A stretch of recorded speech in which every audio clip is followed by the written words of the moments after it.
Hello I'm சாரா. இன்றைக்கி வந்து puff sleeve தான் தைக்க போகிறேன். ஒரு கஸ்டமர் வந்து நேற்று துணி கொண்டு வந்து கொடுத்துருந்தாங்க. 2 மீட்ரு சில்க் காட்டனில் க்ரீன் கலர் கிளாத்தும் அதே 2 மீட்ரு லைனிங்கே எடுத்து கொடுத்துருந்தாங்க. நான் ஃபஸ்ட்டு வந்து எங்கிட்ட கேட்டு போக வேண்டியதானு சொல்லியிருந்தேன். அவங்க வந்து பஃப் ஸ்லீவ் வேணும், போன வாட்டி இதே மாதிரி ஒரு ப்ளவுஸ் கொடுத்துருந்தாங்க, பஃப் ஸ்லீவ் வராதுன்னு சொல்லிவிட்டு அவங்களுக்கு 3/4 ஸ்லீவ் மாதிரி வச்சு ப்ளவுஸ் தைச்சி கொடுத்தேன். ஆனால் அவங்களுக்கு பஃப் தான் வேணும்னு சொல்லிவிட்டு இந்த வாட்டி 2 மீட்டராக எடுத்துகிட்டு வந்துட்டாங்க. சரி, நெக்ஸ்ட் டைம் போகும்போது நீ கேட்டு போகிறேன், எவ்வளோ மீட்டர் துணி எடுக்கணும்னு சொல்லியிருக்காங்க. இப்போ நான் கீழே வெட்டுறேன்ல, இந்த பீஸ் வந்து பேக் நெக்கில் கொடுக்குற அந்த ரோப்புக்காக நான் வெட்டிகிட்டு இருக்கேன். ஒரு 1 இன்ச் பக்கம் இருந்தால் போதும். 2 பீஸாக வெட்டினா கொஞ்சம் தாராளமாக இருக்கும். ஒரே பீஸாக வெட்டி அதில் 2ஆக கட் பண்ணோம் அப்படின்னா அந்த நாட்டோட ஹைட் வந்து பத்தாது. அதனால் வந்து நான் 2ஆக வெட்டிட்டேன். இந்த பீஸ் வந்து 2.5 இன்ச்சு பீஸு. ஸ்லீவுக்கு வந்து கீழே, அந்த பஃப்புக்கு கீழே கொடுக்கறதுக்காக இந்த பீஸ் வெட்டியிருக்கேன். இப்போ வந்து துணி வந்து ஒரு ஃபோல்டு 2 கிளாத்தில் இருக்குது. ஸ்லீவ் பொறுத்த வரைக்கும் ஒரு ஸ்லீவ் அளவு எடுக்கிறோம்ல, அப்படியே வச்சு எடுப்போம், அதை 2ஆக தைப்போம். இப்போ எப்படின்னா 2ஆக வெட்டணும். கீழே இருக்கிறதும் ஸ்லீவ் பாட்டுக்கான துணி தான். இதை வந்து கட் பண்ணக்கூடாது, இடையில ஃபுல்லாக நீளமாக நம்மளுக்கு தேவைப்படும். அதாவது 2 ஸ்லீவ் இருக்க வேண்டிய இடத்துல ஒரு ஸ்லீவுக்கான இது வந்து தைக்கணும், ஃப்ளீட்ஸ் எடுத்து. இப்போது ரைட் சைடு வந்து கரெக்டாக மார்க் பண்ணிட்டேன். இதுக்கு தான் ஒரு 10 இன்ச் போட துணி எக்ஸ்ட்ரா தேவைப்படும். பஃப் ஸ்லீவ்னால் ஒரு 1.25 மீட்டர் எடுத்தால் கரெக்டாக இருக்கும். 38, 36, 40 வரைக்கும் கரெக்டாக இருக்கும் அந்த அளவுக்கு. ஏன்னா பஃப் ஸ்லீவ் வந்து ஷார்ட்டாக தான் போடுவாங்க, கரெக்டாக தான் இருக்கும். இப்போ வந்து பேக் பார்ட் வெட்டுறேன். துணியும் வந்து நான் எக்ஸ்ட்ரா இருந்துச்சுன்னா நான் திருப்பி கொடுத்துறேன்னு சொல்லிட்டேன். அவங்க மறுபடியும் கேட்டாங்க அதில் ஒரு ப்ளவுஸ் தைக்க முடியுமான்னு. தைக்க முடியும், 32 சைஸுக்கு வேணால் தைக்கலாம். அவங்க அம்மா வந்து இவங்க உடம்பு தான் 38, இந்த பொண்ணு வந்து 36, அவ்வளோதான். ஒரு 2 இன்ச் பக்கம் தான் டிஃப்ரெண்ட்டாக இருக்கும். அதனால் வராதுன்னு சொன்னேன் ஃபஸ்ட்டே. சரி, எக்ஸ்ட்ரா இருக்கிறத கொடுத்துறேன்னு சொல்லியிருக்கேன். அதனால் பார்த்து தான் வெட்டுறேன். மெயின் ஃபேப்ரிக் வந்து அதிகமாக எக்ஸ்ட்ராஸ் எல்லாம் விட்டு வெட்டலை. எந்த அளவுக்கு வருமோ கரெக்டாக அந்த அளவுக்கு வச்சு பட்டி, பேக் பார்ட்டு, ஃப்ரண்ட் பார்ட்டு இதை வந்து கட் பண்ணி எடுத்துக்கிறேன். டேபிள் இல்லை, கட்டிலையும் பாப்பா தூங்கிட்டு இருக்காங்க. அதனால் காலையிலே மிஷினில் தான் போட்டு அப்படியே கொஞ்சம் கொஞ்சமாக கட் பண்ணி எடுத்தேன். இதுக்கப்புறம் ஃப்ரண்ட் பார்ட் மட்டும் கட் பண்ணணும். ஃப்ரண்ட் பார்ட்டுக்கு கொஞ்சம் முன்னாடி வந்து துணி இருக்குது. அந்த துணி நான் என்ன பண்ணுறேன் அப்படின்னா, நெக்கு வந்து அடித்து திருப்புவோம்ல, அதுக்கு உள்ள லைனிங்க்கும் மெயின் ஃபேப்ரிக்கும் உள்ளே வச்சு தைச்சிருவேன் இந்த கிளாத்தை. இதையே வேஸ்ட் பண்ணணும் அப்படின்னு சொல்லிட்டு எடுத்து வச்சுருக்கேன். நெக்குக்கெல்லாம் ஹெம்மிங்கெல்லாம் எதுவும் பண்ணலை. நார்மலாக எப்பவும் போல் மெயின் ஃபேப்ரிக்கு, லைனிங், அப்புறம் எக்ஸ்ட்ரா ஃபேப்ரிக் வச்சு நல்லா அடித்து நாச் பண்ணி திருப்பிட்டால் நீட்டாக இருக்கும். கொஞ்சம் திக்காகவும் இருக்கும். எக்ஸ்ட்ரா ஃபேப்ரிக் கொடுக்குறங்காட்டிக்கு நெக் சைடில் வந்து கொஞ்சம் திக்காக இருக்கும். இன்றைக்கி வந்து இந்த ப்ளவுஸ் தான் வந்து நான் ஃபினிஷ் பண்ண போகிறேன். திங்கட்கிழமை இன்றைக்கி சாயந்தரம் கேட்டிருக்காங்க, போன வீடியோவில் சொல்லியிருந்தேன். அதனால் காலையிலே கட் பண்ணிட்டேன். இனி கொஞ்சம் டைம் இருக்கப்பெல்லாம் தைச்சி முடிச்சிட்டேன் அப்படின்னா ஈவினிங் வந்து அவங்களுக்கு கொக்கி வச்சு கொடுக்க கரெக்டாக இருக்கும். இந்த ப்ளவுஸு நான் தைச்சி கொடுத்த ப்ளவுஸ் அவங்களுக்கு ஃபஸ்ட்டு. இதில் வந்து சாரியோட கிளாத் இருந்துச்சு, அதனால் நல்லா பஃப் ஸ்லீவ் வந்து தாராளமாக வச்சு கொடுத்துருந்தேன். அதே போல் தான் அந்த பொண்ணு கேட்டிருந்தாங்க, அதே அளவு தான் கொடுத்துருந்தாங்க. இந்த ப்ளவுஸ் வந்து நேற்று பாதியில் விட்ட ப்ளவுஸ் அப்படியே இருக்குது. மிஷினில் வந்து த்ரெட்டு இது தான் போட்டிருக்கேன். இப்போ நான் கழட்டி வச்சுட்டு அந்த ப்ளவுஸ் தைச்சேன் அப்படின்னா இந்த ப்ளவுஸ் அப்படியே பாதியில் நின்றோம். அதனால் ஒரு அரை மணி நேரம் தான் டைம் ஆகும்னு சொல்லிவிட்டு உட்காந்து ஃபஸ்ட்டு இந்த ப்ளவுஸை முடிச்சிட்டேன். இதுக்கப்புறம் அந்த ப்ளவுஸ் தைக்கலான்னு சொல்லிட்டு எடுத்திருக்கேன். மிஷினில் வந்து நூல் மாற்றுறது கஷ்டம் கிடையாது. ஆனால் அந்த ப்ளவுஸ் வந்து நம்ம தைக்காமல் அப்படியே பாதியிலே நிறுத்திட்டோம் அப்படின்னா அது ரொம்ப நாள் ஆகும் எடுத்து அதை தைச்சி முடிக்கிறதுக்கு. அதனால் முடிஞ்ச வரைக்கும் சீக்கிரமாகவே முடித்து எடுத்துட்டேன். இப்போ வந்து இந்த க்ரீன் கலர் ப்ளவுஸ் தைக்க போகிறேன். பஃப் ஸ்லீவ் தான் தைக்க போகிறேன் இப்போது. ஃப்ரண்ட்டு பேக் பார்ட்டு எல்லாமே நான் முடிச்சிட்டேன். நாட்டெல்லாம் வச்சு கம்ப்ளீட் பண்ணிட்டேன். இப்போ ஸ்லீவ் இப்போ வந்து 4 இன்ச் பக்கம் மார்க் பண்ணுறேன் ஸ்டார்டிங்லேருந்து. இதுக்கப்புறம் ஒரு 1/2 இன்ச்சு சின்ன சின்ன ஃப்ளீட்ஸாக வச்சு கொண்டு வரணும். இது வந்து ஒரு மாதிரி சில்க் ஃபேப்ரிக், ரொம்ப நம்ம கேதரிங் மாதிரி வச்சாலும் நல்லா இருக்காது, ரொம்ப பட்டையாக வச்சாலும் நல்லா இருக்காது. மீடியமாக 1/2 இன்ச் தான் கரெக்டாக இருக்கும் இந்த ஃபேப்ரிக்கு. இதே சிஃபான் ஜார்ஜெட் அப்படின்னா கொஞ்சம் இன்னும் நெருக்கமாக ஃப்ளீட்ஸ் வைக்கலாம், சின்ன சின்னதாக வைக்கலாம், அது நல்லா எடுத்து காட்டும். ஆனால் இந்த ஃபேப்ரிக்கு அப்படி வைக்க முடியாது, ரொம்ப ஒரு மாதிரியாக கசகசன்னு இந்த மாதிரி இருக்கும், ஒரு மாதிரி நீட்டாகவும் இருக்காது. ஆனால் இதே ஜார்ஜெட்டில் நல்லாயிருக்கும் அந்த மாதிரி தைச்சா. அதனால் இதில் வந்து ஒரு 1/2 இன்ச் போல் ஃப்ளீட்ஸ் வச்சாலே கரெக்டாக இருக்கும். மிஷினும் வந்து மோட்ரு என்னன்னு தெரியல, நான் மிதிக்க ஆனே ஆகலை. ரொம்ப நேரம் கையிலேயே சுற்றி தான் இந்த ப்ளவுஸ் தைச்சேன். கை வலி வந்தது தான் மிச்சம். சரி என்ன ஏது இன்னைக்கு சீக்கிரம் முடிச்சிடலான்னு சொல்லி தான் உட்காந்து முடிச்சிட்டேன்.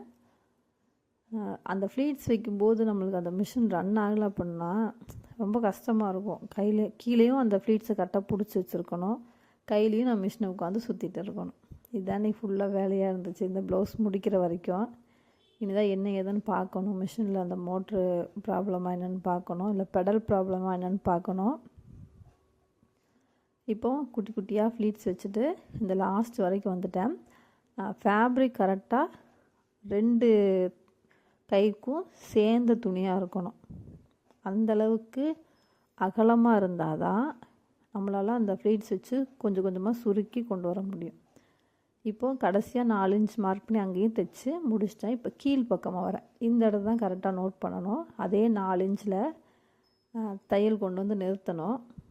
இதுக்கப்புறம் மேலே வந்து உங்களுக்கு முன்னாடி பார்த்து ஃப்ளீட்ஸ் இருந்துச்சுன்னா கீழே வைக்கிறத அப்படியே ஆப்போசிட் பார்த்து வைக்கணும் ஃப்ளீட்ஸை.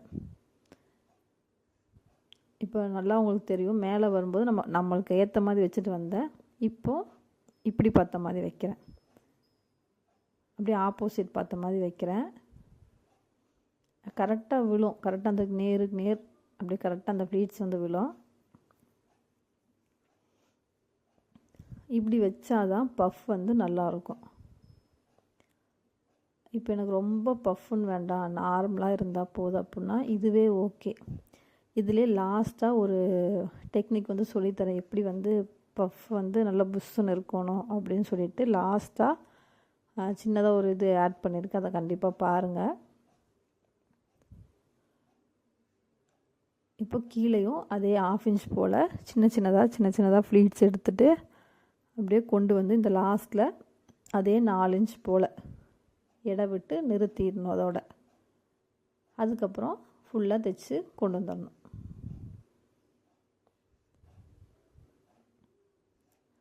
இவ்வளோதான் பஃப்பு அந்த ஃப்ளீட்ஸ் எடுக்கிற வேலை. இதுக்கப்புறம் நம்ம லைனிங் வந்து கட் பண்ணி வச்சுருக்கோம் 2 பார்ட்டாக. ஃப்ளீட்ஸ் ஒரு பார்ட்டும் கீழே 2.5 இன்ச்சுக்கு ஒரு பார்ட்டாக கட் பண்ணி வச்சுருக்கோம், அதை ஜாயின் பண்ணணும். அவ்வளோதான். இது கரெக்டாக பார்த்து எடுத்து வச்சுக்கோங்க, எது ரைட் சைடு எது ராங் சைடு பார்த்துக்கோங்க. இப்போ நான் வந்து எனக்கு நேராக இருக்கிறது, எனக்கு முன்னாடி தெரிகிறது ராங் சைடு மேலே லைனிங்கை வச்சுட்டு ஃபுல்லாக அவுட்லைனிங் வந்து தைக்கிறேன். ஸ்லீவ் தைக்கும்போது 2 ஸ்லீவும் ஒன்றா தான் தைக்கணும், இல்லைனா கன்ஃபியூஷன் ஆகும். நான் எல்லா வீடியோலும் சொல்லியிருக்கேன். இப்போ நான் ஒரு ஸ்லீவ் தைக்கிறது மட்டும்தான் காட்டுறேன். இன்னொரு ஸ்லீவ் வந்து நான் டக்குன்னு இது முடிக்கும் போதே அதையும் நான் முடிச்சிடுவேன். இப்போது ஃபுல்லாக அவுட்லைனிங் ஃபுல்லாக தைச்சிட்டு வரேன்.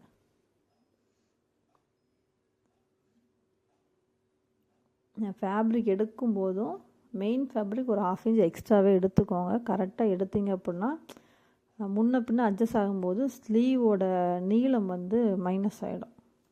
அதனால் மெயின் ஃபேப்ரிக் எடுக்கும்போது எக்ஸ்ட்ரா எடுங்க, லைனிங்கில் கரெக்டாக கட் பண்ணிக்கலாம். இப்போது அவுட்லைன் ஃபுல்லாகவே கட் பண்ணுறேன். எக்ஸ்ட்ரா இருக்க ஃபேப்ரிக் எல்லாமே நான் கட் பண்ணுறேன்.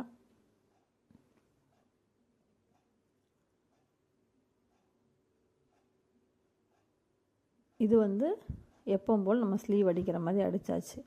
இதுக்கப்புறம் என்ன பண்ணணும்னா கீழ்பார்ட்டை வந்து கவர் பண்ணணும். பிசுறு தெரியாமல் அடிக்கிறதுக்கான டிப்ஸ் இது. மெயின் ஃபேப்ரிக்கில் ரைட் சைடை வந்து ஸ்லீவோட ரைட் சைடு மேலே வச்சுருக்கேன் படுற மாதிரி. அதுக்கு கீழே எல்லாத்துக்கும் கீழே லைனிங் ஃபேப்ரிக். உங்களுக்கு பார்த்தா தெரியும் 3 ஃபேப்ரிக் இருக்கும். மேலே வச்சுருக்க அந்த லைனிங் இருக்குல்ல, அது வந்து கரெக்டாக பார்த்து வச்சுக்கோங்க. அடியில் வச்சுருக்க மெயின் ஃபேப்ரிக் அதையும் பார்த்துக்கோங்க. இப்போ நான் தைக்கும்போது திருப்பி இருக்கேன்.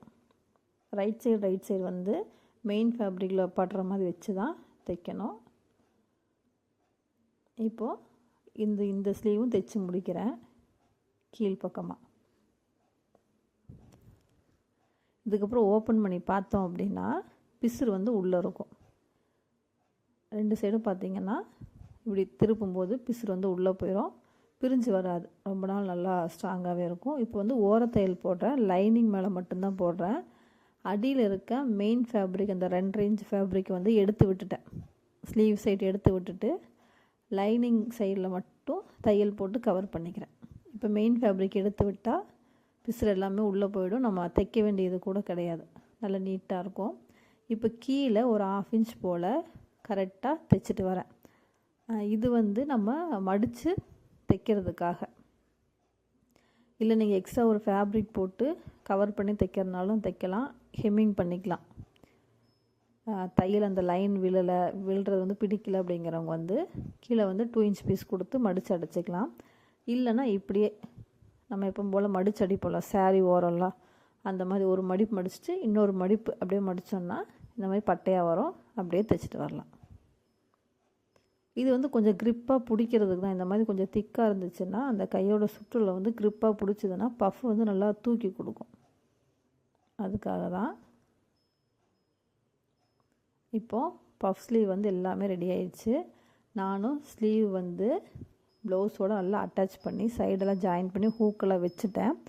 இப்போ ப்ளைனாக இருக்குது, எப்பவும் போல் நார்மலாக இருக்குது, ரொம்ப பஃப்னு இல்லை. இந்த இடத்துல சின்னதாக ஒரு டிப்ஸு. இப்போ ஸ்லீவோட சென்ட்ரு கரெக்டாக மார்க் பண்ணிக்கோங்க. கரெக்டாக சென்ட்ரு ஸ்லீவோட சென்ட்ரலையும் கரெக்டாக பார்த்து மார்க் பண்ணிவிட்டு ஸ்லீவோட லைனிங்கையும் மெயின் ஃபேப்ரிக்கும் பிரிக்கணும். கையில் நம்ம பிடிச்சாலே தனித்தனியாக வரும். இந்த மாதிரி எடுத்துட்டு சென்ட்ரு லைனுக்கு முன்பக்கம் ஒரு 2.5 இன்ச்சிலேருந்து தைச்சிட்டு அப்படியே 2.5 இன்ச்சில் இந்த பக்கமாக முடிக்கணும். இது வந்து நம்ம சுடிதாருக்கு பேக்கில் வந்து டாட் பிடிப்போம்ல, ஒரு மாதிரி அந்த ஷேப் வர்றதுக்காக ஒரு 1/2 இன்ச் போல் 0வில் ஸ்டார்ட் பண்ணி 1/2 இன்ச்சில் கொண்டு வந்து 0வில் முடிக்கணும். இந்த மாதிரி பண்ணணும் அப்படின்னா அந்த பஃப் வந்து அப்படியே இருக்கும். நம்ம போடும்போதும் நல்லா அழகாக இருக்கும். நம்மளுக்கு வந்து 1/4 இன்ச்சில் பிடிச்சாலும் ஓகே, 1/2 இன்ச்சில் பிடிச்சாலும் ஓகே. அந்த பஃப் வந்து உங்களுக்கு எவ்வளோ தூரம் தூக்கி கொடுக்கணும் அப்படிங்கிறதுக்காக. இப்போ இந்த ஸ்லீவில் வந்து சென்டர் ஆல்ரெடி நான் மார்க் பண்ணியிருக்கேன். இப்போ நான் இப்படி எடுக்கிற பாருங்கள் லைனிங். இப்படி எடுத்துட்டு அந்த சென்டர் லைனுக்கு ரைட் சைடில் 2.5 இன்ச்சு நீளம், ஆப்போசிட் சைடும் 2.5 இன்ச் நீளம், கரெக்டாக 5 இன்ச் வச்சுட்டு நம்ம எப்பவும் போல் ஒரு டக் பிடிக்கிற மாதிரி பிடிச்சிட்டோம் அப்படின்னா இந்த மாதிரி அந்த இடத்துல பஃப் வந்து அழகாக தூக்கி கொடுக்கும். நம்ம போட்டோம் அப்படின்னா அழகாக இருக்கும் அந்த இடத்துல. அவ்வளோதான். இந்த டிப்ஸ் வந்து உங்களுக்கு பிடிச்சிருந்துச்சுன்னா ஃபாலோ பண்ணி பாருங்கள். நல்லா இருந்துச்சுன்னா கமெண்ட் பண்ணுங்கள்.